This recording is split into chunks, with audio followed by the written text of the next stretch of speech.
अच्छा जी, कल हम ये पढ़े थे चैप्टर 15 में पेज नंबर 318 पे कि किसने रिटर्न जमा करवानी है। तो उसमें हमने ये पढ़ा था कि हर कंपनी ने जमा करवानी है, ऐसे इंडिविजुअल और यूपी ने जमा करवानी है अदर देन कंपनी जिसकी साल की इनकम 4 लाख से ज़्यादा हो। नॉन प्रॉफिट इदारे ने जमा करवानी है, जो डिविडेंड इनकम कमा रहा हो उसने भी रिटर्न हुकूमत को जमा करवानी है, जो पिछले साल 2 सालों में से किसी एक साल भी टैक्स जमा करवा दे उसने भी रिटर्न जमा करवानी है, जो लॉस कैरी फॉरवर्ड करना चाहे उसने भी रिटर्न जमा करवानी है।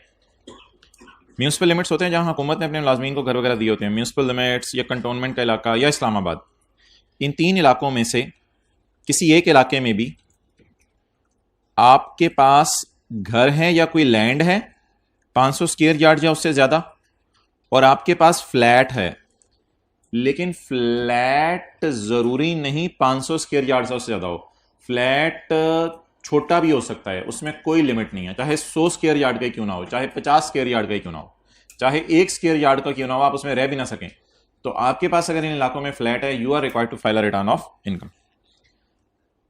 पाकिस्तान के हर शहर में महंगे महंगे इलाकों का नाम है रेटिंग एरिया। रेटिंग एरिया में फ्लैट की लिमिट है, अगर 2000 स्क्वायर फीट से ऊपर का फ्लैट है तो आपने रिटर्न जमा करवानी है, और अगर 2000 स्क्वायर फीट से नीचे का फ्लैट है तो आपने रिटर्न जमा नहीं करवानी।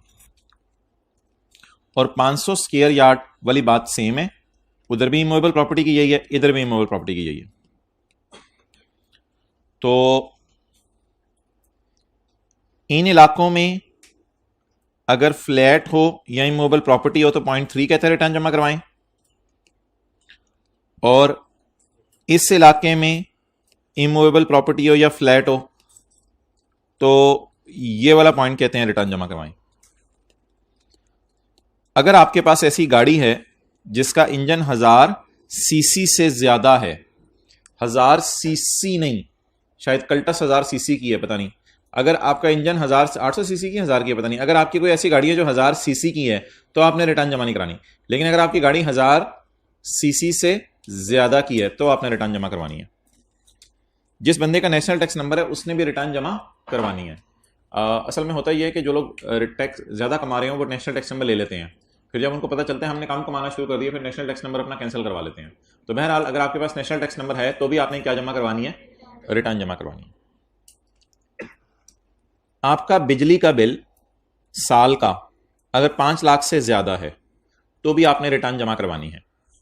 बिजली का बिल घर का नहीं, देखो भाई आप लेट आए, सबको दाएं बाएं होना पड़ा आपकी वजह से, और मुझे भी इंतज़ार करना पड़ा, और ऑनलाइन वाले सैकड़ों बच्चों का नुकसान हुआ। अच्छा, अगर बिजली का साल का बिल 5 लाख से ज़्यादा है, घर का नहीं, आपकी दुकान का या आपकी फैक्ट्री का, कमर्शियल होता है दुकान का बिजली का बिल और इंडस्ट्रियल होता है फैक्ट्री का बिजली का बिल, अगर साल का 5 लाख से ज़्यादा है तो भी आपने क्या जमा करवानी है, रिटर्न जमा करवानी है। Chamber of commerce and industry, trade और बिजनेस एसोसिएशन, मार्केट कमेटी, या फिर आप इंजीनियर हैं, या आप लोगों के दांत निकालते हैं, या आप केसेस लड़ते हैं, आप लॉयर हैं पाकिस्तान बार कौंसिल में या किसी सूबे की बार कौंसिल में, या आपने क्यूएम पास करके सीए कर लिया, या आप कॉस्ट एंड मैनेजमेंट अकाउंटेंट हैं। तो अगर इनमें से कोई एक भी हैं आप, और आप रेजिडेंट पर्सन हैं, तो भी आपने क्या जमा करवानी है, रिटर्न। अक्सर आपने सुना होगा ये साहब हमारी मार्केट कमेटी के सदर हैं, तो इसी तरह चैम्बर एंड कॉमर्स भी बिजनेसमैन वालों ने कोई इदारे शिदारे बनाए होते हैं, ट्रेड और बिजनेस एसोसिएशंस बनाई होती हैं दुकानदारों ने अपनी मिलकर, तो इनमें से किसी के भी आप जो है वो मेंबर हैं तो you are required to file a return of income. जी नहीं, ऊपर वाले में अगर 1000 सीसी गाड़ी, आप रेजिडेंट है या नॉन रेजिडेंट है, उसके ऊपर थोड़ी सी डिस्कशन अभी मैंने करनी है, वो मैं एंड पे करूंगा।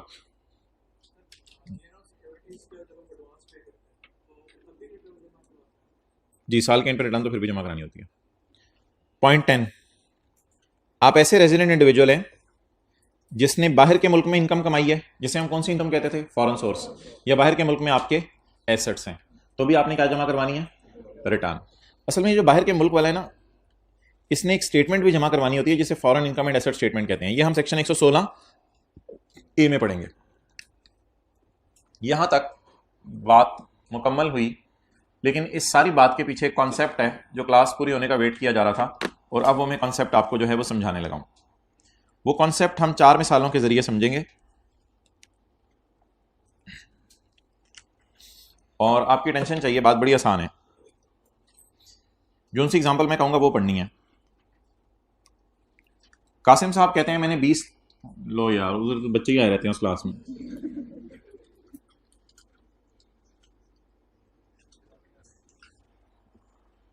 कासिम साहब कहते हैं मैंने 20 लाख कमाया, तो क्या मैं ये कह सकता हूं कि कासिम 4 लाख से ज्यादा कमा रहा है? अगर कासिम 4 लाख से ज्यादा कमा रहा है तो बता दें क्या कासिम ने, बड़ी इंपॉर्टेंट बातें हैं, क्या कासिम ने रिटर्न ऑफ इनकम जमा करवानी है 114 के ए के ए बी की रोशनी में? तो मेरा सवाल है आपसे, नोट करने का टाइम मैं बाद में दूंगा, मेरा सवाल है आपसे कि क्या कासिम ने रिटर्न फाइल करनी है? किसकी रोशनी में? सेक्शन 114 के ए के ए बी की रोशनी में। ये मेरा पहला सवाल हो गया। दूसरा सवाल मेरा, सर आसिफ है, वो कहते हैं मैंने सीए किया हुआ है, मेरी इनकम 18 लाख है और मेरे पास गाड़ी है 1500 सीसी। अब बता दें सर आसिफ ने किस किस पॉइंट के तहत रिटर्न जमा करवानी है? किस किस पॉइंट के तहत रिटर्न जमा करवानी है? कुछ लोग ये फरमा रहे हैं कि सर आसिफ ने ए बी के तहत रिटर्न जमा करवानी है और बी के 6 के तहत रिटर्न जमा करवानी है और बी के 9 के तहत रिटर्न जमा करवानी है। नहीं, बिल्कुल ऐसा नहीं है। सर आसिफ ने सिर्फ 4 लाख से ज्यादा इनकम होने की वजह से रिटर्न जमा करवानी है। जो बंदा 4 लाख से ज्यादा कमाए पाकिस्तान में, उससे अगला सवाल नहीं पूछा जाएगा तुम्हारी गाड़ी कौन सी है, तुम्हारा फ्लैट कितना है। बस 4 लाख से ज्यादा जब तुम कमा रहे हो तो यही बात तुम्हारे लिए काफी है कि तुम साइड पे हो जाओ और आ जाओ आके क्या जमा करवाओ। तो 4 लाख से ज्यादा रिटर्न इनकम कमाना इस बात के लिए काफी है कि आपको यह कह दिया जाए कि आप जाके क्या जमा करवाएं? रिटर्न जमा करवाएं। तो मोहतरम एग्जाम्पल 2 की रोशनी में सर आसिफ इस वजह से रिटर्न जमा नहीं करवाएंगे कि वो चार्टर्ड अकाउंटेंट है, और इस वजह से भी रिटर्न नहीं जमा करवाएंगे कि उनके पास 1000 सीसी से ऊपर की गाड़ी है, बल्कि ये फैक्ट, ये हकीकत कि वो 4 लाख से ज्यादा कमा रहे हैं, यही उनके रिटर्न जमा कराने के लिए काफी है। और सर आसिफ भी 114 के ए के ए बी के तहत ही रिटर्न जमा करवाएंगे। ये दूसरी मिसाल होगी। तीसरी मिसाल, असल में आपने कोशिश करके पहले 4 लाख वाले में बंदे को गिराया करना है। अगर उधर ही गिर जाए मैदान में तो फिर और किसी पॉइंट के तहत गिराने की जरूरत नहीं, क्योंकि गिरे को क्या गिराना। तो आपने 4 लाख से ऊपर वाले पॉइंट में उस बंदे को गिराने की कोशिश करनी है। गिर गया तो बस हार गया, इसका मतलब ये रिटर्न जमा करवाएगा। एक बबलू है, वो कहते हैं कि मैंने ताज़ा सीए किया है, मम्मी अबू ने बबलू नाम रख दिया था, ताज़ा मैंने सीए किया है, तो अभी मुझे 2 महीने तनख्वाह मिली है, तकरीबन टोटल 3 लाख बनती है। अभी भी मैंने सीए किया, 3 लाख मेरी तनख्वाह बनती है और गाड़ी मेरे पास ऐसी है जिसकी इंजन कैपेसिटी कितनी है? 800 सीसी। जी मोहतरम, क्या 100 इधर टेंटिव है, ऊपर देख रहे हैं, मेहरबानी, क्या इसने 114 के ए के ए बी के तहत रिटर्न जमा करवानी है? नो। क्या ये वहां ट्रैप हुआ, फंसा, जाल में फंसा? नो। क्या इसकी गाड़ी 1000 सीसी से ऊपर की है? नो। क्या ये चार्टर्ड अकाउंटेंट है? जी। इसका चार्टर्ड अकाउंटेंट होने ने इसको फंसा दिया और अब ये क्या जमा करवाएगा? 2 के 114 के ए के ए बी के तहत इसने रिटर्न जमा नहीं करवानी, लेकिन 114 के ए का 9, 114 के ए के बी का 9 आगे बढ़ा और बी के 9 ने आगे बढ़ के कहा कि भाईजान अल्लाह आपको भाग लगाए, आपने रिटर्न जमा करानी है क्योंकि आपने सीए किया हुआ है। क्लियर? अब 9 से बात पंजाबी वाली 9 तो नहीं ले रहे, मुस्कुरा क्यों रहे हो? अच्छा, तो बताएं जी, जिसको ना समझ आया करें उसे समझाया भी ना करें। तो इसने भी रिटर्न जमा करवानी है, किस पॉइंट के तहत? 114 के ए के बी के 9 के तहत। He is required to file a return because he is Bablu? No, because he is a chartered accountant. CA भी कर लेते हैं, चार्टर्ड के स्पेलिंग नहीं आते कुछ को, आपकी बात नहीं कर रहा। अच्छा जी, एग्जाम्पल 1 2 3 होगी। Let's come on example 4। अच्छा चलिए मैं पढ़ देता हूं, मेरी तरफ देख रहे हैं बंदा लाले जित। मंटो ने बीए किया हुआ है, कितना कमाया? 3 लाख, और गाड़ी इसके पास कितनी है? 600 सीसी, और इसके पास फ्लैट है रेटिंग एरिया में 600 स्क्वायर फीट का। पहला तो इसको ट्रैप करवाएं 4 लाख वाले में, फंसा? 4 लाख कमा रहे या 4 लाख से कम कमा रहे? तो 114 के एक का ए बी नहीं लगा। दूसरा सवाल, बीए है या सीए है? बीए है या डेंटिस्ट है? बीए है या मार्केट कमेटी का सदर है? तो बीए के लिए तो कोई ऐसी रिक्वायरमेंट नहीं। नंबर 3, 1000 सीसी से ऊपर की गाड़ी है या 1000 सीसी से नीचे की गाड़ी है? गाड़ी मिर्चें खा के 600 दफा सीसी कर रही है बस, तो गाड़ी जो है वो 1000 सीसी से कम की है। और चौथी बात, मुझको बताओ ना, देखो अच्छा चौथी बात, रेटिंग एरिया में 600 स्क्वायर फीट का फ्लैट है। रेटिंग एरिया में 600 स्क्वायर फीट का, रेटिंग एरिया में 600 स्क्वायर फीट का फ्लैट है, ये तो फ्लैट ही सी है, तो इसको तो फिर लिफ्ट ना कराएं। गाड़ी, ये डिग्री भी इसके पास छोटी सी डिग्री सी है, और फ्लैट भी फ्लैटी सी है, और इनकम भी इनकमी सी है, और गाड़ी भी गाड़ी सी है, तो he is not required to file a return of income. इसे किसी पॉइंट के तहत ये ट्रैप नहीं हुआ, he is not required to file a return of income. Okay, चलें ये नोट करना शुरू कर दें।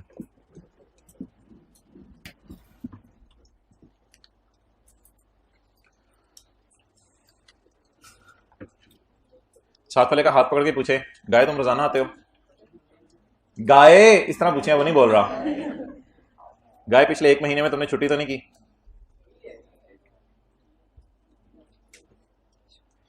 गाय शर्मिंदा हुआ, उसको चुल्लू भर पानी दें। चलें जी, डुबकियां मारे हम।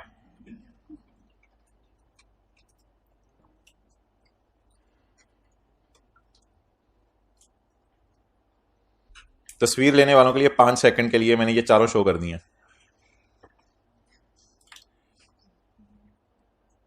2 सेकंड रह गए।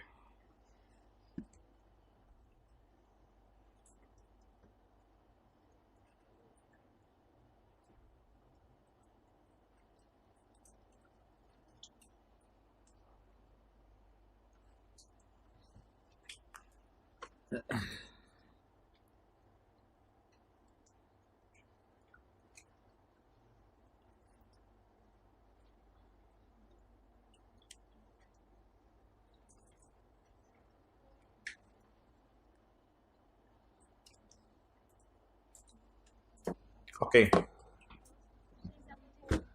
बबलू बबलू बबलू की तरफ आ जाए, ठीक है।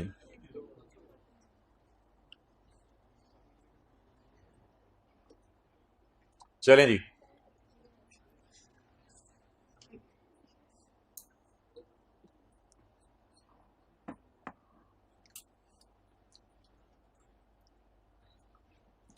वली भाई असद से दोस्ती हो गई है? हो गई है।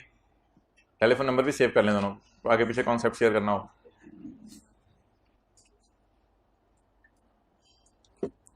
ओके,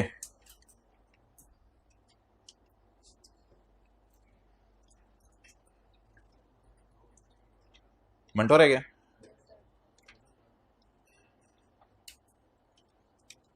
ओके चलें जी,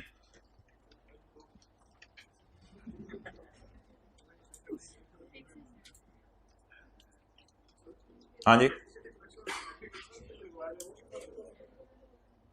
कह सकते हो, हाँ। पॉइंट 10,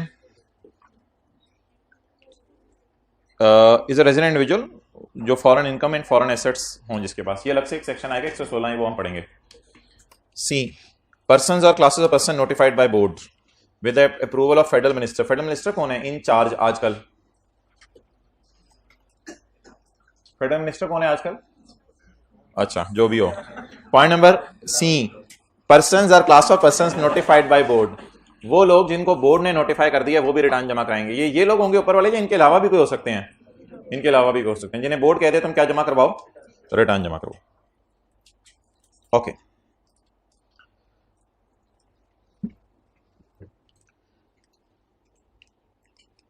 मिस्टर ए कहता है मेरी इनकम फ्रॉम बिजनेस है 3,20,000। बी बोला बबलू मेरी इनकम फ्रॉम कैपिटल गेन है 3,20,000। चीमा बोला कि मेरी इनकम फ्रॉम प्रॉपर्टी है 3,40,000। एओपी बोली मेरी इनकम फ्रॉम बिजनेस है 3,80,000। बताएं जी, इन चारों रिटर्न जमा करवानी है या नहीं करवानी? नहीं करवानी। क्यों नहीं करवानी? इन चारों की इनकम 4 लाख से कम है, तो इन चारों बंदों ने अपनी रिटर्न ऑफ इनकम जमा, लेकिन लॉ मेकर ने सिर्फ एक बंदे को पकड़ा और उसको पकड़ के छितर मारे, पुत्र इधर आओ, केड़े पिंडू आए हैं, from which village you are. Mister A, इधर तशरीफ लाएं भाईजान। आप क्या कर रहे हैं? जी मेरा कारोबार है, वो कारोबारी हजरात हैं। कितना का कमा रहे हैं तकरीबन, अप्रोक्सीमेटली जिसे अंग्रेज कहते हैं, कितना का कमा रहे हैं तकरीबन? तो जी 3 लाख से 4 लाख के दरमियान कमा रहा हूं, 3 लाख से 4 लाख के दरमियान कमा रहा हूं, यानी 3,20,000 कमा रहा हूं। तो कमिश्नर ने कहा इसका मतलब है 3 लाख से 4 लाख के दरमियान कमा रहे हो, माशाल्लाह, अल्लाह तुम्हारे बिजनेस को भाग लगाए और तुम्हारे खानदान को भी भाग लगाए। तो मुझे ये लग रहा है कि तुम्हारी इनकम भाग के 4 लाख पे अगले साल पहुंच ही जानी है। तो जब 4 लाख पे तुम्हारी इनकम पहुंच जानी है अगले साल, इस साल तो नहीं पहुंची लेकिन अगले साल पहुंच जानी है, और इन्हें भी कहा इंशाल्लाह 4 लाख क्या 6 लाख क्या 10 लाख पे पहुंचेगी, मेरा लेवल आप चेक कीजिएगा। तो कमिश्नर ने कहा इसका मतलब है तूने अगले साल से मेरे पास आना शुरू करना है। मैंने कहा हाँ इंशाल्लाह अगले साल से आपके पास आना शुरू करना है। कमिश्नर ने कहा अभी से आने लग जाए मेरे दरबार में, अभी से आने लग जाओ, जरा बता दो। खैर है 3,20,000 कमा रहे हो लेकिन चक्कर लगा लिया करो जरा मेरे पास आगे। तो आप बोले जो बिजनेसमैन इंडिविजुअल हो सिर्फ और 3 लाख से 4 लाख के दरमियान कमा रहा हो, तो ये फ्यूचर में एफबीआर के पास जाने का चांस इसका है। हो सकता है इनका भी चांस हो जाने का, लेकिन लॉ मेकर ने इनको नहीं बुलाया। सिर्फ लॉ मेकर ने कहा ऐसा इंडिविजुअल बिजनेसमैन जिसकी इनकम 3 लाख से 4 लाख के दरमियान है, उसने टैक्स तो जमा नहीं कराना, लेकिन ये रिटर्न जमा कराए कि मैंने 3,20,000 कमाया है। लेकिन अगर आप कैपिटल गेन कमा रहे हैं या प्रॉपर्टी कमा रहे हैं या आप हैं ही एओपी, तो फिर आपके लिए जाना जरूरी नहीं है रिटर्न जमा करवाने। तो किन बिजनेसमैन को हमने तंग किया? जो 3 लाख से 4 लाख के दरमियान कमा रहे हैं। इन्होंने टैक्स तो जमा नहीं करवाना, लेकिन एक सफे पे लिख के बताएंगे हुकूमत को कि मैंने कितना जमा करवाना है, 3,20,000 कमाया है, टैक्स जमा नहीं करवाएंगे जी।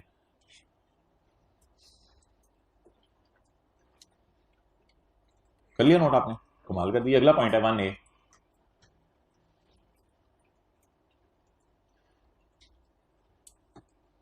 कितने लोगों के पास पुरानी किताब है? तोड़ दें कसम, उधर वालों ने हाथ नहीं खड़ा किया। ओके,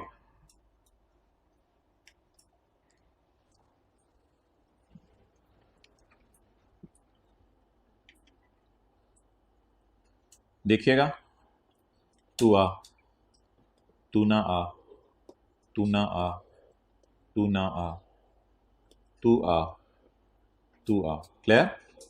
ये घर में इस तरह बोला करें, तू आ, तू ना आ। बेटा जिन आ गए हैं, तू ना आ, तू ना आ, तू आ। ओके,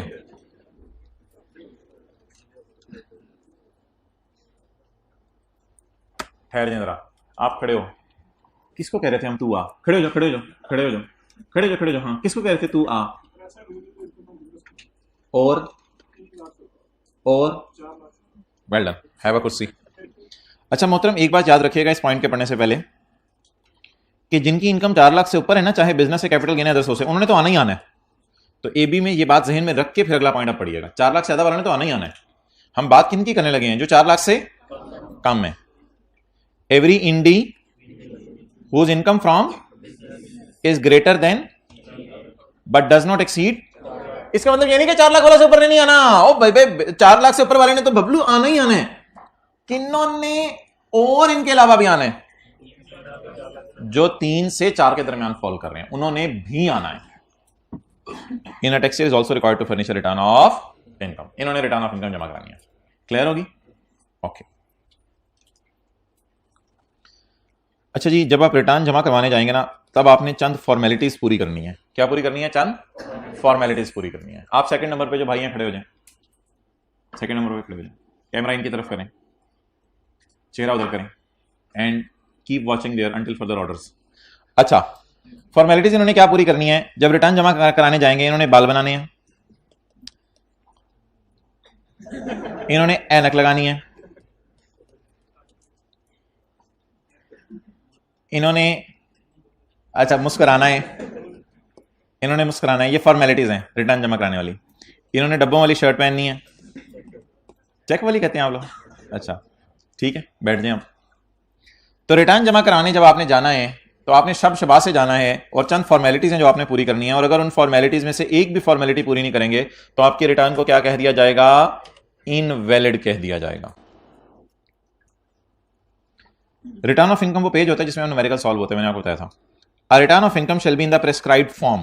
प्रेस्क्राइब्ड फॉर्म का क्या मतलब है कि जैसे आईकैप की वेबसाइट के ऊपर एडमिशन फॉर्म होता है या एग्जामिनेशन फॉर्म होता है, तो एक फॉर्म होगा जो आपने फिल करना होगा। तो return of income shall be in the prescribed form and shall contain the prescribed annexures and state attachments।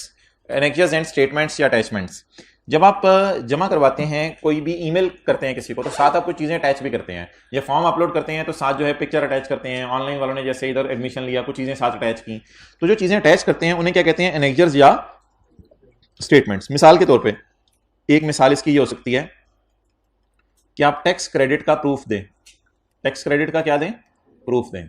आप एक स्कैन करके कॉपी लगा दें, मैंने फलां चैरिटेबल ऑर्गेनाइजेशन को चैरिटी दी थी तो मुझे इस पर आप टैक्स माफ कर दें, तो ये भी आपने साथ जमा करवाना होगा।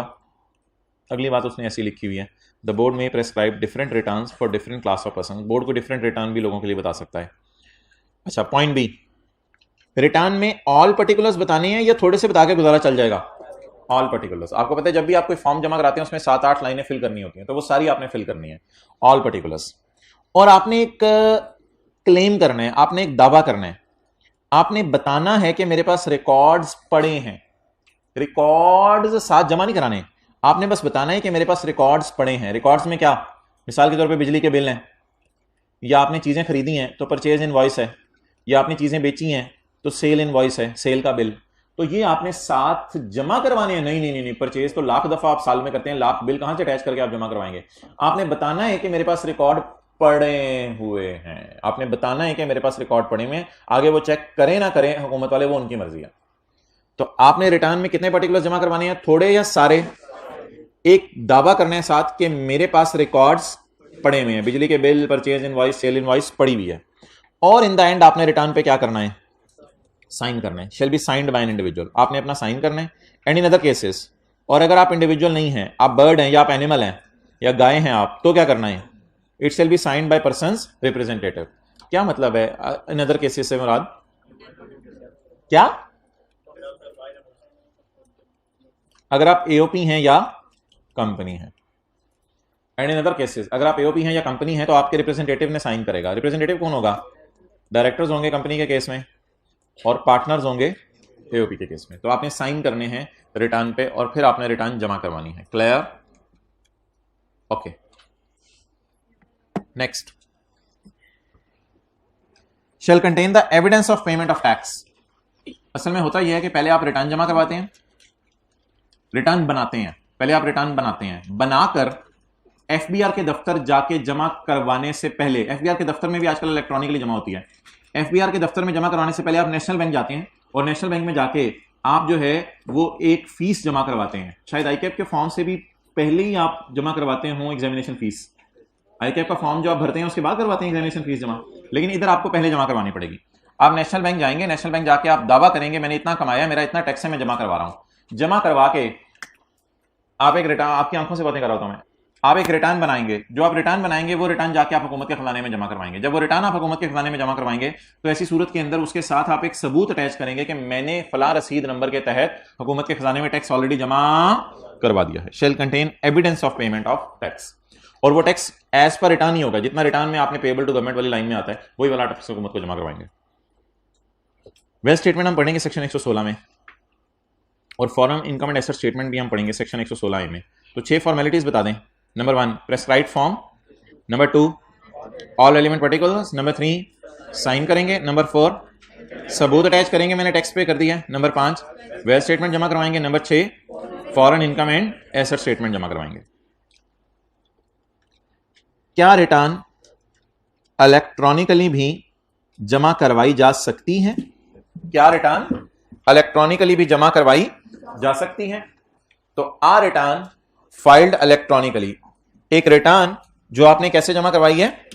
इलेक्ट्रॉनिकली, ऑन वेब और एनी कंप्यूटर रीडेबल मीडिया, यानी कोई यूएसबी पे आपने जमा करवा दी, या आपने जो है वो सीडी पे रख के जमा करवा दी। A return filed electronically or web or any computer readable media will also be treated as return या will not be treated as return? Will also be treated as return.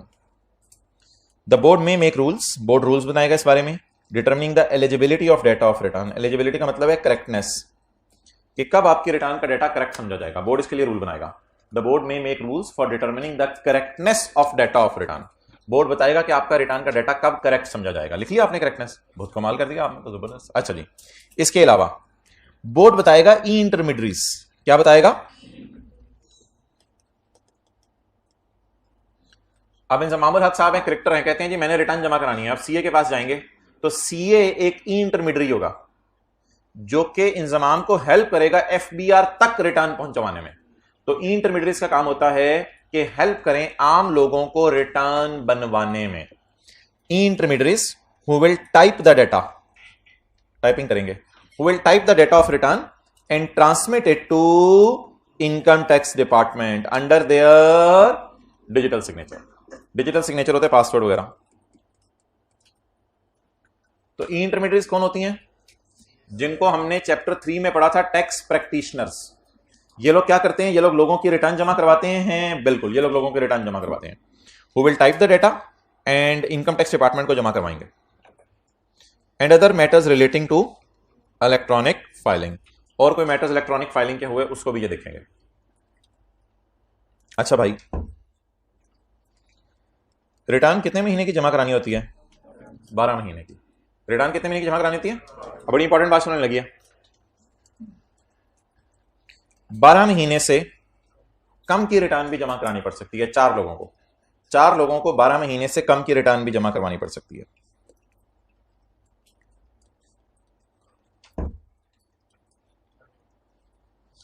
जो 23 जून को मर जाए तो वो 12 महीने से कम की रिटर्न जमा करवाएगा। उसके बुरसा ही जमा करवाएंगे, ये कहां जमा करवाएगा?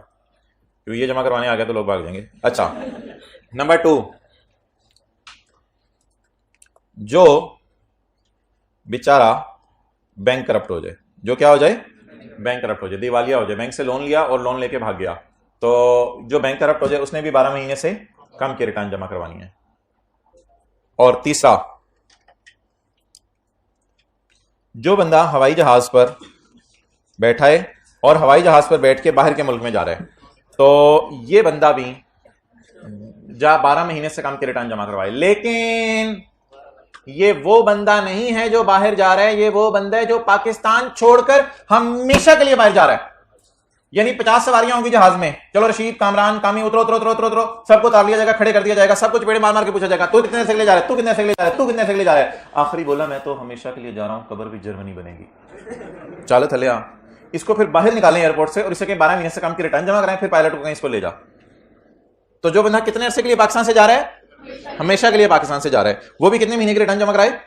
12 महीने से कम की। और हर वो बंदा जिसको कमिश्नर कह दे क्या जमा करवाओ, 12 महीने से कम की रिटर्न जमा करवाओ, वो भी 12 महीने से कम की रिटर्न जमा करवाएगा। तो कितने बंदे हो गए?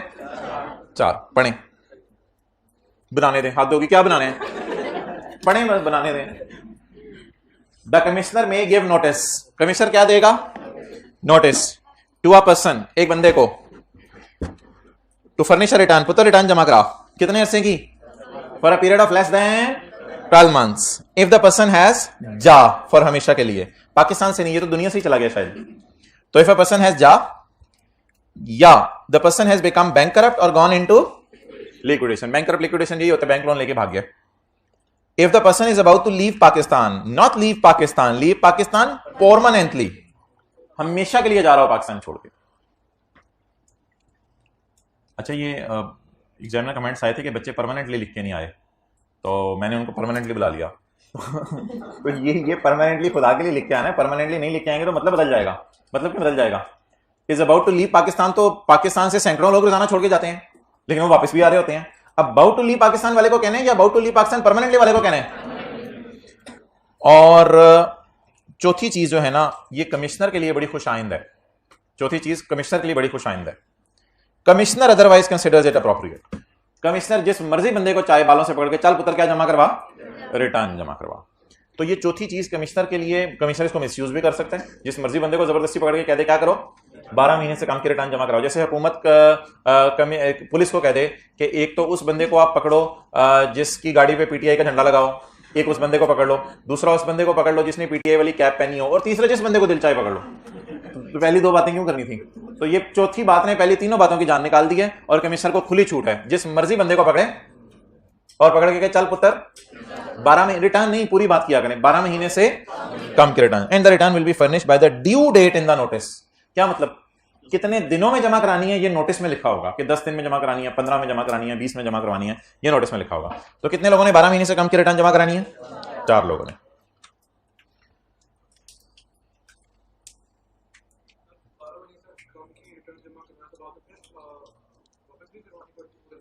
नहीं नहीं, वो फिर इनसे इसीलिए मांगी है ना 12 महीने से कम की। और अगर कोई ऐसा सिनेरियो बने कि इनको पूरे साल की जमा करानी पड़े, फिर ये बाकी अरसे की जमा करा देंगे बाद में। चलें जी, बस अब हमने इतना पढ़ना है और 2-3 लाइनें हम और पढ़ते हैं, फिर क्लोज करते हैं। अच्छा जी, नाउ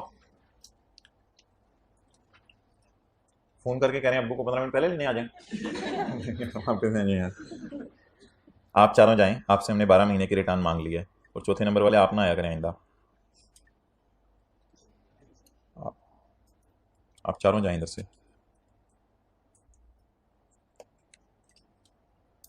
इनको तो ले जाना।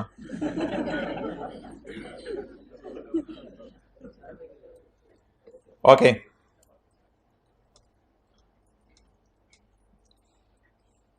अच्छा ये अगर सदर का बेटा हुआ तो एसी लगेगा इसकी कब्र में? कुछ जूसेस वगैरह अमेरिका से मंगवा के इसकी कब्र में? अच्छा, तो फिर जाने से पहले ही तैयारी करनी है। साथ वाले को जरा प्यार से समझा दें। माशाल्लाह फजर की नमाज उसने पढ़ी है, उसे प्यार से समझा दें। अच्छा जी, पॉइंट नंबर 4 और 5। यार ये वो जो गया आपके साथ वाला और वो जो आपके साथ वाला गया, वो दोनों किधर गए हैं? हाँ, कॉल आई थी तो पकड़ लेना था। नहीं, हाँ तो आप गए डॉक्टर के पास, वैसे तो आप जाते नहीं, लेकिन चले गए। 1-2 दफा डॉक्टर के पास जाके खुद डॉक्टर बन जाते हैं आप। अच्छा, आप गए डॉक्टर के पास और आपको शिकायत ये थी कि आप दांत निकालना चाह रहे हैं लेकिन आपका निकल नहीं रहा। डॉक्टर ने लगाया टीका।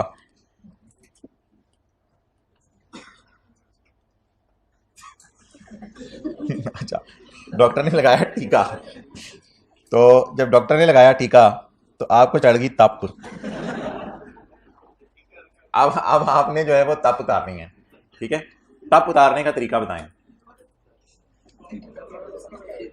आप तो सुन हो गए आप। तप उतारने का तरीका बताएं। कमिश्नर को जाके शिकायत लगा दें डॉक्टर रिटर्न जमा नहीं कराता। और क्या, हम तो इतना ही कर सकते हैं ना। तो कमिश्नर को जाके बता दें भाईजान महल्ले में मेरे डॉक्टर साहब हैं, टीके भी लगाते हैं और रिटर्न भी जमा नहीं कराते। तो ये एक तरीका है कमिश्नर को शिकायत लगाने का।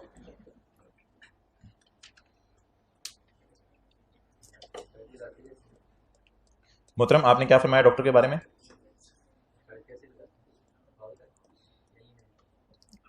एफपीआर के दफ्तर चले जाएं। अच्छा, अस्सलाम वालेकुम, आप तशरीफ ले आए। मोबाइल चेक कराएं। कॉल अब्बू की आई थी, अम्मी की आई थी? कोई बिजनेस ट्रांजैक्शन हो रही थी? सौदा उठाना था कहीं से? कितने का नुकसान हो जाता अगर कॉल ना अटेंड करते? अंदाजन कितने हज़ार का नुकसान हो जाता? लाखों में है बिजनेस? तो वो कर लो या ये कर लो। अच्छा, ये क्या है आपके सामने? Tax years. अच्छा, वो आपके साथ एक और भी गया था? नहीं, थोड़ी देर बाद गया था। अच्छा, 2022 में आपने लगवाया टीका और आपको चढ़ गई तप। अब आपने क्या उतारनी है? तप। तो तप उतारने के लिए आप डॉक्टर की लगा दें शिकायत। ये आप हैं, आप डॉक्टर की लगा दें शिकायत। डॉक्टर जो है ना, डॉक्टर वो निहायत बुरा बच्चा है, यानी वो अपनी रिटर्न जमा नहीं करवाता। निहायत बुरा बच्चा, बड़ा हो गया हालांकि फिर भी इसे हम बच्चा ही कहेंगे। निहायत बुरा बच्चा है, क्या नहीं करवाता? अपनी रिटर्न जमा नहीं करवाता। तो डॉक्टर ने, आप 2022 में खड़े हैं, फील करें 2022 में खड़े हैं आप, और आप देख रहे हैं पिछले ये साल मुकम्मल हो चुके हैं सारे। मैं आज के दिन में खड़ा हूं, तो आज का दिन मुकम्मल हो चुके हैं? बोले नहीं, कल का दिन मुकम्मल हो चुके हैं? नो सर, यार हाथ होगी यार। अच्छा, तो हम आज के साल में खड़े हैं, क्या पिछला साल मुकम्मल हो चुका है? हम आज के दिन में खड़े हैं, पिछला दिन मुकम्मल हो चुके हैं, ठीक है? तो मुझे बताएं कि ये आप आज के साल में खड़े हैं, क्या पिछला साल मुकम्मल हो चुके हैं? अच्छा, डॉक्टर की स्टोरी ये है कि डॉक्टर ने इस साल भी रिटर्न जमा नहीं कराई थी, इस साल भी जमा नहीं कराई थी, इस साल भी जमा नहीं कराई थी, इस साल भी जमा नहीं कराई थी, इस साल भी जमा नहीं कराई थी, इस साल भी जमा नहीं कराई थी, इस साल भी जमा नहीं कराई थी, भूले से इस साल चला गया था, इस साल भी जमा नहीं कराई थी, इस साल भी जमा नहीं कराई थी, और इस साल भी जमा नहीं कराई थी। तो डॉक्टर ने रिटर्न जमा कई सालों से नहीं कराई। अगर कोई बंदा पाकिस्तान में, मैं जुर्म आपको येलो से बताऊंगा और सजा आपको रेड से बताऊंगा, अगर कोई बंदा पाकिस्तान में मुसलसल 5 साल रिटर्न जमा ना कराए, अगर कोई बंदा पाकिस्तान में मुसलसल 5 साल रिटर्न जमा ना कराए, तो हुकूमत को यह पावर है कि इसको सजा देके 6, 7, 8, 9, 10, हुकूमत को ये इजाजत है कि इसको सजा देके इससे 10 सालों की रिटर्न मांग सकती है। वैसे इस डॉक्टर से मेरे ख्याल से 10 सालों की रिटर्न नहीं मांगेगी, इस डॉक्टर से 12 की, 14 की, 15 की, 16 की, 17 की, 18 की, 19 की, 20 की और 21 की रिटर्न मांगेगी, क्योंकि डॉक्टर ने 13 की रिटर्न जमा करवा दी है। तो मोहतरम, जो बंदा पाकिस्तान में 5 साल रिटर्न जमा मुसलसल ना करवाए, तो इसको कहा जाता है मुजरिम। इसको क्या कहा जाता है? और इसको सजा क्या दी जाती है कि इन्हीं 5 सालों की जमा करा दो या 10 सालों की जमा कराओ। इसे भी रिलैक्सेशन अवेलेबल है, इसने 2010 और 11 की जमा नहीं करानी, क्योंकि बहुत पुरानी बात होगी ना, अब डॉक्टर को इतना भी ना छेड़े ना, तो बहुत ही पुरानी बात होगी। 10 और 11 की अगर इसने जमा नहीं कराई तो इसकी किस्मत के ये बच गया, अब लॉ भी इसको पकड़ नहीं सकता, कोई मसला नहीं। सिर्फ कितने सालों की रिटर्न जमा करवा दे? 10 सालों की। पिछले 10 में से भी अगर किसी की जमा करा दी है तो उसकी जमा ना कराए। अच्छा, एक इंजीनियर था, वो आया आपके घर में, कंप्यूटर ठीक किया, कंप्यूटर थोड़ी देर बाद पटाखे मारने लग गया, जैसे वो बबल नहीं मुंह में रखते पटाखे मारने लग जाती है, तो ये इंजीनियर आया और आपके घर में कंप्यूटर ठीक किया और कंप्यूटर जो है वो पटाखे मारने लग गया।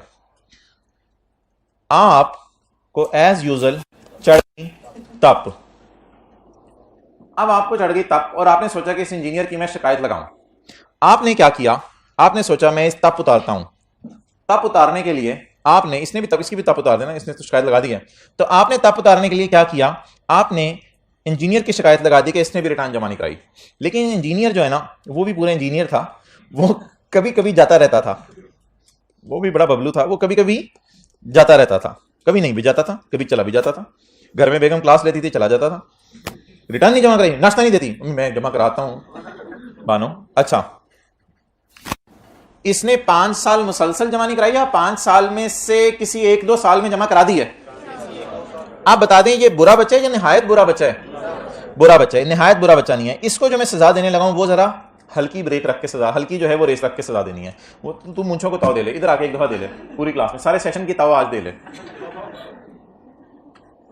अच्छा, इसको सजा क्या मिलेगी? इसको सजा ये मिलेगी कि इससे सिर्फ 5 सालों की मिसिंग रिटर्न मांगी जाएगी, इससे नहीं 10 सालों की रिटर्न मांगी जाएगी। इसकी किस्मत है, इस साल की रिटर्न जमा नहीं करवाई, अब हुकूमत भी मांग नहीं सकती। शहबाज क्या नवाज आ जाए तो फिर भी नहीं मांग सकता इससे रिटर्न। क्लियर होगी ये बात? अब नोट कर लें।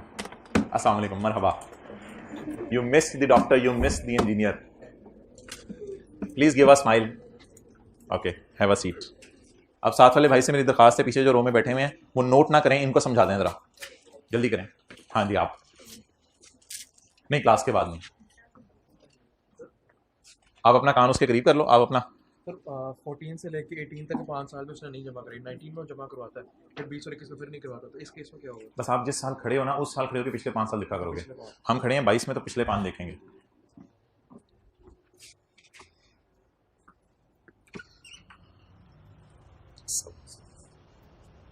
और ओके, सही जा रहा है पढ़ाई।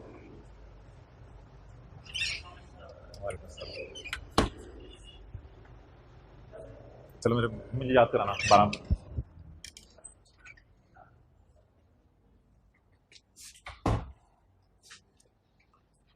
ओ भाई, 22 और 23 का साल कहां से बना लिया तूने? ना कर यार, जो मैंने साल बनाए हैं वो बना।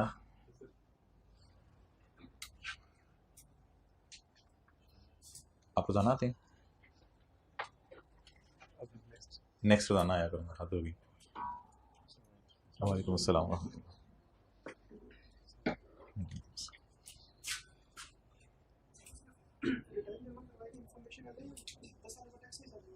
पिछले सालों का टैक्स भी जमा कराएगा।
ओके, टेस्ट में सेक्शन 114 और 115 होगा और डिविडेंड की डेफिनेशन होगी, और सैलरी के चैप्टर में से न्यूमेरिकल तो आपको पता आ ही सकता है। सेक्शन 114 और 115 होगा और डिविडेंड की डेफिनेशन।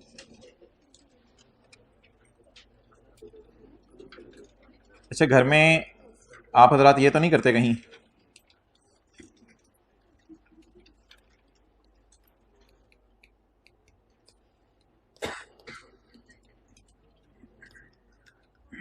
कितने लोग ये करते हैं घर में, हाथ खड़ा करें, ऐसे बैठे होते हैं किताबें खोल के जैसे पता नहीं लूट मचा रहे हैं और किताब के अंदर मोबाइल पड़ा होता है। ओके, चलें जी, इसको पढ़ लें अंग्रेजी को।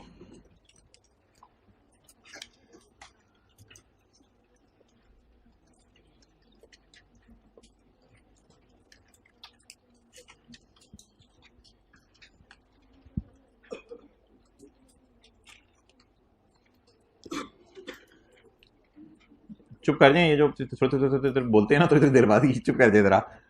इसमें ये वाली लाइन पढ़ें, if a person has not, मैं दूसरी लाइन पढ़ा हूं, सॉरी पहले पॉइंट 4 पढ़ लें।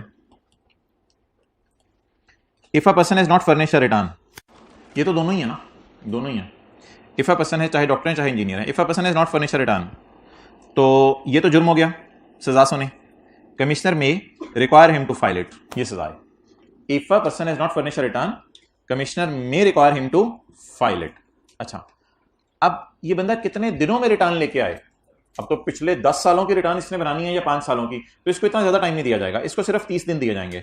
मोहतरम, आप 30 दिन में पिछले 10 सालों की रिटर्न लेके आ जाएं, लेकिन अगर ज्यादा आपको मुश्किल लग रहा है 30 दिन में रिटर्न बनाना पिछले 10 सालों की, तो फिर आपको 30 दिन की बजाय 32 दिन, 35 दिन, 36 दिन, 40 दिन भी मिल सकते हैं। तो जुर्म क्या है? If a person has not furnish a return. सजा क्या है? Commissioner may require him to file it, commissioner उसे कहेगा तुम रिटर्न जमा करवा दो। कितने दिनों में रिटर्न बना के लाओ? 30 दिन में।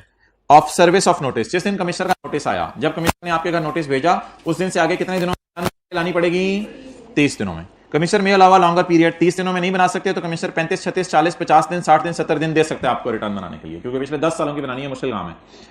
और शॉर्टर पीरियड, वैसे अजीब सी बात लिखी हुई है, इसको कहते हैं लॉ में कमिश्नर को पावर है कि आपको 30 दिन से कम में भी कहते हैं रिटर्न आके जमा करवाओ, लेकिन आमतौर पे कमिश्नर इस पावर को यूज नहीं करता, क्योंकि इससे टैक्स पर बेचारा बड़ा परेशान हो जाता है, तो उसको 30 दिन कम से कम देने चाहिए। लेकिन अगर कमिश्नर के दिल के अंदर रहम का मादा जागे तो 30 दिन से ज्यादा भी दे सकता है, और अगर कमिश्नर के दिल के अंदर रहम का मादा मर चुका हुआ है, उठाने से भी नहीं उठता, और जुल्म का मादा जाग चुका हुआ है, तो फिर कमिश्नर 30 से कम दिन यानी 20-22 दिन में आपको कहेगा रिटर्न जमा करवाएं। ये पावर अवेलेबल है कमिश्नर के पास, लेकिन इस पावर को कमिश्नर आमतौर पर यूज नहीं करता। तो कमिश्नर आपको यह भी कह सकता है कि आप शॉर्टर पीरियड में रिटर्न जमा करवाओ। जमा कितने सालों की करानी है ये अलग बात है, कितने दिनों में जमा करानी है ये अलग बात है। आई कैब की अपनी फोटो भी लेके आओ, अपने घर का एड्रेस, बिजली का बिल भी लेके आओ, और आओ 10 मिनट में, ये तो अलग अलग बात है ना। लेके क्या आओ और कितने मिनट में आओ, तो कितने सालों की जमा करानी है वो अलग बात है, और कितने दिनों में आना है आपने ये अलग बात है। If a person has not filed a return for any of the last 5 years, ये किसकी बात हो रही है? डॉक्टर की, इंजीनियर की? डॉक्टर वाले हाथ खड़ा करें दूसरी क्लास में। Good, well done. If a person has not filed the return for any of the last 5 years, अब किसकी बात हो रही है? बोल दें, आप तो बताने किसकी बात हो रही है? If a person has not filed the return for any of the last 5 years, आप बोले किसकी बात हो रही है? डॉक्टर की बात हो रही है। यहां एनी जो है ना ऑल के मानी में है, यानी 1 साल की भी नहीं तूने जमा नहीं कराई। ओ पुत्र, ओ दंदान दान, तू क्या कर रहे है पुत्र? दंद कट रहे हैं, रिटर्न भी जमा कर, नहीं मैं दंद कटने, और भाई रिटर्न नहीं मैं दंद कटने, कट फिर। Okay, if a doctor, person के ऊपर आपने लिख लिया doctor, if a doctor has not filed return for any of the 5 years, ओ पुत्र 1 साल भी नहीं आया तू पिछले 5 सालों से, कहते हैं नहीं आया, नोटिस में be issued for 1 or more of the last 10 years। 1 और मोर क्यों लिखा है इसने? इस वजह से कि ऐसा भी तो हो सकता है कि 1 साल की उसने जमा कराई हो, तो फिर 9 सालों की मांगी जाएगी या 10 सालों की मांगी जाएगी। और कई दफा कमिश्नर भी रिलैक्स करने के लिए 10 सालों से कम की मांग लेते हैं, 6-7 सालों पे गुजारा चला लेते हैं, वो आगे कमिश्नर की मर्जी है। लेकिन कमिश्नर का पावर क्या है? ज्यादा से ज्यादा कितने सालों की मांग सकता है? उससे कम मांगे तो वो कमिश्नर उसको इजाजत दे दे, वो कमिश्नर की अपनी डिस्क्रिप्शन है। लेकिन 1 या 10 साल तक की मांगी जा सकती है, असूली तौर पर 10 साल की मांगी जाएगी। कंप्लीटेड ईयर्स लफ्ज आया 2 दफा। कंप्लीटेड ईयर का क्या मतलब है? जाहिर बात है यार, अगर आप 22 में खड़े हैं तो 22 की रिटर्न तो नहीं मांग सकते। मैं आज खड़ा होकर अभी कहूँ आज का होमवर्क चेक कराओ, अब कहेंगे ये तो रात को 11:59 के ऊपर पूछे होमवर्क चेक कराओ, फिर भी कोई बात समझ आती है। तो 2022 में खड़े होकर 2022 की रिटर्न मांगने की कोई तुक बनती है, या 22 में अगर खड़े हैं तो 22 तो अभी खत्म नहीं हुआ। अगर 2022 के अंदर कोई बंदा खड़ा है तो 22 तो खत्म नहीं हुआ, तो 22 की रिटर्न मांगी जाएगी या मुकम्मल पिछले सालों की। तो इसलिए मुकम्मल का लफ्ज़ आ रहा है, उसको आपने कंफ्यूज नहीं करना। कुछ लोग परेशान होते हैं कंप्लीटेड का लफ्ज़ क्यों लिखा है। कंप्लीटेड का लफ्ज़ इसलिए लिखा है कि अगर 2022 में खड़े होकर मैं ये कैलकुलेशन कर रहा हूं तो 2022 में अगर आपने कमिश्नर की शिकायत लगाई है तो 22 की रिटर्न नहीं मांग सकता कमिश्नर डॉक्टर से। क्यों? क्योंकि डॉक्टर कहेगा 22 में तो अभी मैंने 4-5 दांत और निकालने हैं, तो उनके बाद मैं रिटर्न जमा करवाऊंगा। लेकिन कितने सालों की रिटर्न मांग सकता है? पिछले मुकम्मल सालों की। और 22 में खड़े हैं तो 21 क्या हो चुके हैं? मुकम्मल। If a person has not filed a return for any of the 5 years, तो notice may be issued for one or more of the last 10 years। फिर पिछले 10 सालों की रिटर्न मांगी जा सकती है। और अगला जो इंजीनियर है ना, उसके लिए ऊपर वाली लाइन है, इसके लिए लाइन ये बनेगी, ये इसने लॉ मेकर ने लिखी नहीं हुई line. If a person has या हैज नॉट, अब लिखूं has. If a person has filed return, has या has not, has filed return for any of last 5 years, तो इसको क्या सजा मिलेगी? इसने किसी एक की तो जमा कराई दी है ना, ये इसको ये सजा मिलेगी। समझ आई बात की? वो सजा अभी मैं पढ़ता हूं, कल तक नोट कर लेंगे। ये ऊपर वाली लाइन अब मैं पढ़ाने लगा हूं। इफ अ पर्सन, और जल्दी लिखें,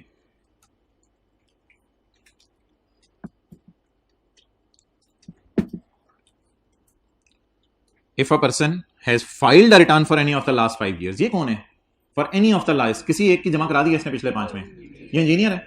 तो the above notice may be issued for any of the last 5 years, फिर किसी भी 5 साल की मांग ले या 10 सालों की मांगे, फिर किसी भी 5 साल की मांग लें। और टैक्स ईयर को असेसमेंट ईयर भी कहते थे पुराने जमाने में। तो अब इंजीनियर की बात जरा अंग्रेजी में कर दें। If a person has filed return for any of the last 5, किसी एक साल की भी अगर जमा करा दे 5 में, तो द नोटिस में बी इशूड, नोटिस क्यों इशू किया जाएगा? तुम रिटर्न जमा कराओ, नोटिस में be issued for any of the last 5 years।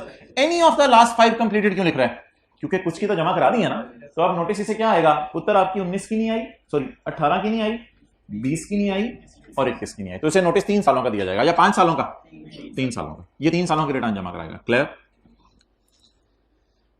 ठीक है। अब ये थोड़ा सा जम मारें जरा 2 सफ़े छोड़ के, पेज 321।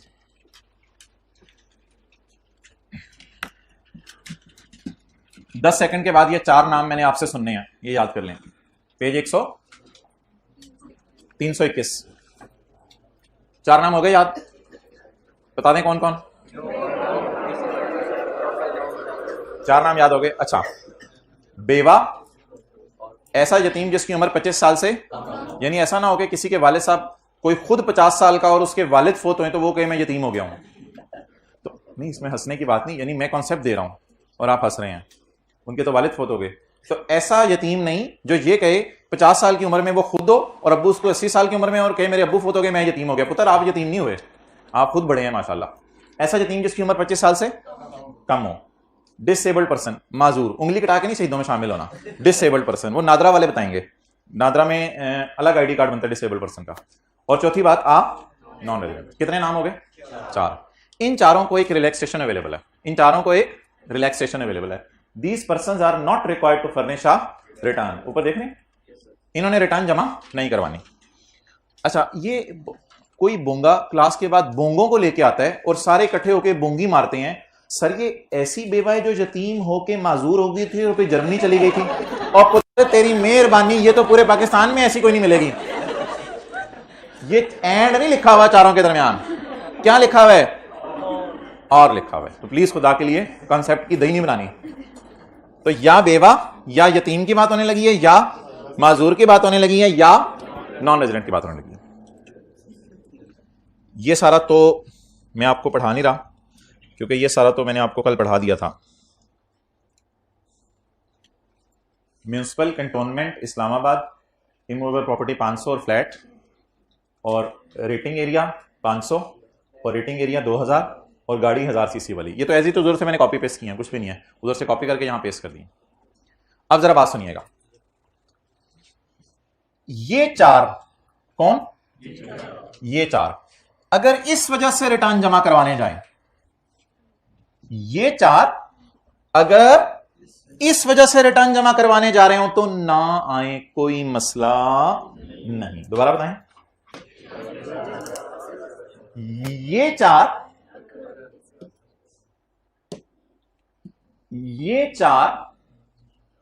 अगर इस वजह से आ रहे हो तो ना जमा करवाने आए रिटर्न, लेकिन अगर इसके अलावा किसी वजह से आ रहे हो तो आ जाएं, समझ आई बात। अब इसको जरा मैं समझाता हूं।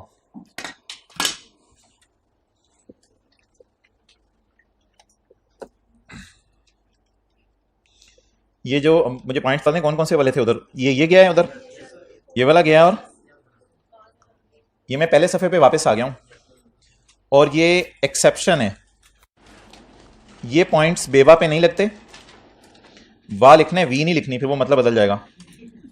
अच्छा, बेवा पे नहीं लगते, और यतीम पे नहीं लगते, और माजूर पे नहीं लगते, और नॉन रेजिडेंट पे नहीं लगते। ये 4 पॉइंट, यानी अगर इन चार वजह से इनमें से कोई आने लगे एफबीआर, आप जाएं वापस, आप रिलैक्स करें, आप घर जाएं, कोई मसला नहीं। क्लियर। अब एक माजूर आया और माजूर ने कहा मैंने 25 लाख कमाया, आप आ जाएं, अंदर चलें, एफबीआर चित्र लें, सॉरी वो इनसे टैक्स लें, वो 25 लाख कमा लिया ना बबलू ने, इस वजह से तो नहीं आ रहा था ना, इस वजह से आता तो बचता, ये तो आई इस वजह से रहा है, इधर तो एक्सेप्शन अवेलेबल ही नहीं है, तो जाहिर बात है। अगली बेवा आ गई, कहती है I am lady doctor and I am earning 3 crore, आए ऐप दरवाजा खोलें, लेके जाएंगे जी टैक्स दें बाजी, तो you are required to pay the tax because you are earning more than 4 lakh, आपको रिलैक्सेशन अवेलेबल नहीं है। क्लियर। इसके थोड़ी देर बाद एक यतीम आया, वो आके कहता है मैंने कमाया 2.5 लाख और मेरे पास 800 सीसी और मेरे पास 1200 सीसी की गाड़ी है, मैंने कमाया 2.5 लाख और मेरे पास 1200 सीसी की गाड़ी है। सोचे बहुत टेंशन चाहिए मुझे आपकी, अन्नी टेंशन जिसे आप कहते हैं। 2.5 लाख रुपए कमाए, इधर से बच गया, गाड़ी 1200 सीसी वाली में आ रहा है, इधर भी बच जाएगा क्योंकि इधर इसे क्या अवेलेबल है, रिलैक्सेशन अवेलेबल है। अच्छा, एक और बेवा आई, वी नहीं बा, एक और बेवा आई, उसने आके कहा कि मैंने कमाया 3,80,000, मैंने कमाया 3,80,000 और मैं लॉयर हूं, कपड़ों से भी लग रहा था, और मैं क्या हूं, लॉयर हूं। बताएं जी क्या करें, रिटर्न जमा करवाए ना करवाए, करवाएगी। क्यों करवाएगी? क्योंकि इसको एक्सेप्शन अवेलेबल सिर्फ इन सूरतों में है, वैसे इसका एक्सेप्शन अवेलेबल नहीं है। I repeat all these 3 examples in front of you people. एक माजूर ने कहा मैंने 25 लाख कमाया, भाईजान आप वैसे ही आ जाएं, रिटर्न जमा करवाएं। एक बेवा ने कहा कि मैंने 3 लाख कमाया और मेरे पास 1200 सीसी गाड़ी है, बच गई क्या मतलब, रिटर्न जमा ना करवाए।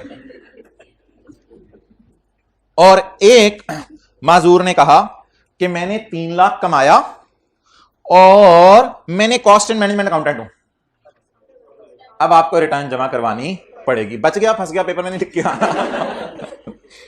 ओके, ये एक दफा हंसा करो, हंसी के जो आफ्टर शॉक्स होते हैं ना वो भी थोड़े से आते हैं क्लास में। अच्छा जी, अब आप आ जाएं पेज नंबर 321 पे।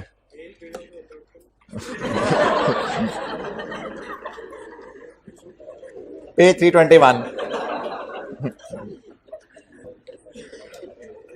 एग्जाम्पल 1 जी, बेवा नंबर 1। आप इधर देखें डेटा,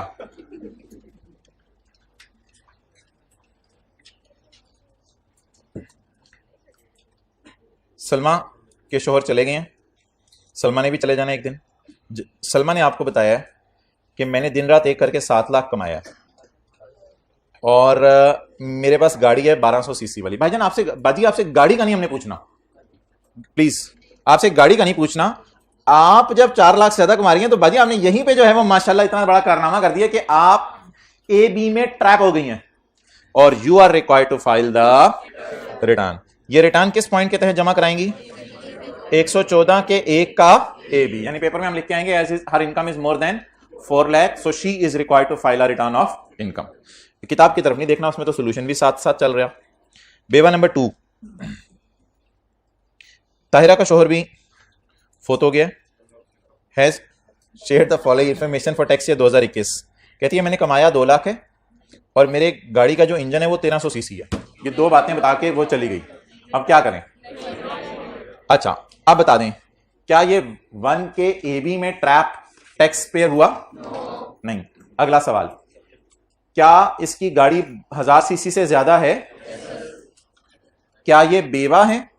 तो इसको रिलैक्स कर दें। कर दिया नहीं, पेपर में लिख के भी आना है। तो she is not required to file a return of income. इन्होंने रिटर्न ऑफ इनकम जमा नहीं करानी। तो टाइम क्यों देख रहा होता है क्लास में? ना किया अगर ऐसा घर जाने। मैं सुबह जो है ना 7:30 बजे से टाइम देखना शुरू करता हूं, लेकिन बताता नहीं किसी को। अच्छा चलें जी, एग्जांपल नंबर 3, बेवा नंबर 3। इरम के शौहर फोत हो गए हैं और उन्होंने आपको बताया है कि मैंने 2,80,000 कमाया है और मैंने सीए किया हुआ है। सीए होने की वजह से मारी गई। अच्छा अब आप मुझे ये बताएं कि 4 लाख से ज्यादा कमा रही हैं? नहीं कमा रही। जी सर, ये भाईजान नींद में इनको ये 12,80,000 नजर आ रहा है। अच्छा 4 लाख, आप नहीं रही था। अच्छा 4 लाख से कम कमाया है जी, यहां पे ट्रैप नहीं हुई। और सीएस को तो कोई रिलैक्सेशन नहीं है, सीए का तो सीए होना ही काफी है रिटर्न जमा कराने के लिए, तो इसको रिलैक्सेशन अवेलेबल नहीं है। तो जो भी कोई बेवा सीए है, माजूर सीए है या यतीम सीए है, he is required to file a return of income because he is CA. Done? Okay, तो let's try the past papers. पुराने पर्चा जात जी, क्या what you people are trying to say? Try question 29 पढ़ेंगे। क्वेश्चन 29 349।